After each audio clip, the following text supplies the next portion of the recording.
হাজার হাজার নিষেধাজ্ঞা, ব্যাংক অবরুদ্ধ, প্রযুক্তি বন্ধ, বিদেশি কোম্পানি রাশিয়া ছাড়ল। প্রশ্ন হলো, তবুও রাশিয়ার অর্থনীতি ভেঙে পড়ল না কেন? 2022 সালে ইউক্রেন যুদ্ধ শুরু হওয়ার পর পশ্চিমা বিশ্বের লক্ষ্য ছিল একটাই, অর্থনৈতিক চাপ দিয়ে রাশিয়াকে দুর্বল করে দেওয়া। কিন্তু কয়েক বছর পর দেখা গেল রাশিয়া শুধু টিকে থাকেনি, বরং যুদ্ধের অর্থনীতি ঘিরে তৈরি হয়েছে এক নতুন ব্যবস্থা। তাহলে কিভাবে সম্ভব হলো এই অসম্ভব? এর পিছনে কি চীনের একটি হাত আছে? আজকের ভিডিওতে আমরা জানবো হাজারো নিষেধাজ্ঞার পরও রাশিয়ার অর্থনীতি কেন পুরোপুরি ভেঙে পড়েনি। প্রথম কারণ হলো জ্বালানি শক্তি। রাশিয়া বিশ্বের অন্যতম বৃহৎ তেল ও গ্যাস উৎপাদনকারী দেশ। যুদ্ধ শুরু হওয়ার পর ইউরোপের অনেক দেশ রাশিয়ার জ্বালানির উপর নির্ভরতা কমানোর চেষ্টা করলেও বিশ্ব জ্বালানির চাহিদা একদিনে শেষ হয়ে যায়নি। ফলে রাশিয়ার নতুন ক্রেতা খুঁজে নেয় এবং বিশ্বের অনেক দেশের সঙ্গে ছাড় মূল্যে তেল বিক্রি করা শুরু করে। তৃতীয় কারণ হলো বিশাল প্রাকৃতিক সম্পদ। রাশিয়ার কাছে শুধু তেল গ্যাসই না, কয়লা, স্বর্ণ, নিকেল, ইউরেনিয়াম এবং বিভিন্ন গুরুত্বপূর্ণ খনিজ সম্পদও রয়েছে। বিশ্বের বহু শিল্প খাত এখনও এসব কাঁচামালের উপর নির্ভরশীল। ফলে আন্তর্জাতিক বাজারে রাশিয়ার গুরুত্ব পুরোপুরি কমে না গিয়ে উল্টো রাশিয়ার অর্থনীতি ধরে রাখতে এর বিশেষ ভূমিকা ছিল। তৃতীয় কারণ হলো বিকল্প বাণিজ্যিক জোট।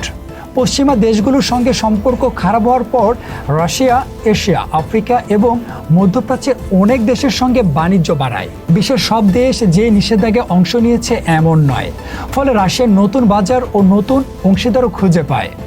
চতুর্থ কারণ হলো রুবল রক্ষায় কঠোর পদক্ষেপ। যুদ্ধের শুরুর দিকে রাশিয়ার মুদ্রা রুবলের মূল্য দ্রুত হ্রাস পাচ্ছিল। তখন দেশটির কেন্দ্রীয় ব্যাংক সুদের হার বাড়ায় এবং বৈদেশিক লেনদেনের বিভিন্ন নিয়ন্ত্রণ আরোপ করে। রপ্তানিকারক বিদেশি আয়ের একটি অংশ রুবেলে রূপান্তরিত করতে বলা হয়। এসব পদক্ষেপের ফলে রুবেলের পতন অনেকাংশে নিয়ন্ত্রণ করতে পেরেছে রাশিয়া। পঞ্চম কারণ হলো রাষ্ট্রীয় ব্যয় বৃদ্ধি।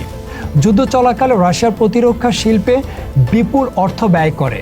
নতুন অস্ত্র, গোলাবারুদ, সামরিক সরঞ্জাম এবং কারখানাগুলোর উৎপাদন বৃদ্ধি। এর ফলে নতুন কর্মসংস্থানও সৃষ্টি হয়েছে। অর্থনীতিতে অর্থপ্রবাহ অব্যাহত ছিল, যদিও অনেক অর্থনীতিবিদ মনে করে এটি দীর্ঘমেয়াদে ঝুঁকিপূর্ণ হতে পারে। ষষ্ঠ কারণ হলো ডলারের বিকল্প ব্যবহার। বহু বছর ধরে আন্তর্জাতিক বাণিজ্যে মার্কিন ডলার সবচেয়ে গুরুত্বপূর্ণ মুদ্রা। কিন্তু নিষেধাজ্ঞার পর রাশিয়া ধীরে ধীরে চীনা ইউয়ান সহ অন্যান্য মুদ্রায় লেনদেন বাড়ানোর চেষ্টা করে। এর ফলে পশ্চিমা আর্থিক ব্যবস্থার উপর নির্ভরতা কিছুটা কমানো সম্ভব হয়েছে। তবে এর মানে এই নয় যে রাশিয়ার অর্থনীতি কোনো সমস্যার মুখোমুখি হয়নি। বাস্তবে দেশটি এখনও নানা চ্যালেঞ্জের মধ্যে রয়েছে। অনেক বিদেশি বিনিয়োগ দেশ ছেড়ে গেছে, উন্নত প্রযুক্তি আমদানিতে সমস্যা হচ্ছে, কিছু শিল্প খাত যন্ত্রাংশ সংকটে পড়েছে, শ্রমশক্তিরও ঘাটতি তৈরি হয়েছে বলে বিভিন্ন প্রতিবেদনে উল্লেখ করা হয়। অনেক অর্থনীতিবিদ মনে করেন নিষেধাজ্ঞায় রাশিয়ার অর্থনীতি ধ্বংস না করলেও এর দীর্ঘমেয়াদী প্রবৃদ্ধি ধীর করে দিতে পারে। অর্থাৎ অর্থনীতি টিকে আছে, কিন্তু আগের মতো গতিতে এগোচ্ছে না। সবশেষে বলা যায় রাশিয়ার অর্থনীতি ভেঙে না পড়ার পিছনে সবচেয়ে বড় কারণ হলো তেল ও গ্যাস থেকে আয়, বিশাল প্রাকৃতিক সম্পদ, চীন ও ভারতের মতো বড় ক্রেতা, বিকল্প বাণিজ্যিক অংশীদার এবং সরকারের কঠোর অর্থনৈতিক পদক্ষেপ। বিশ্ব রাজনীতিতে একটি বিষয় বারবার প্রমাণিত হয়েছে, যে দেশে জ্বালানি, খাদ্য বা গুরুত্বপূর্ণ কাঁচামালের বড় সরবরাহকারী, তাকে অর্থনৈতিকভাবে বিচ্ছিন্ন করা অনেক কঠিন।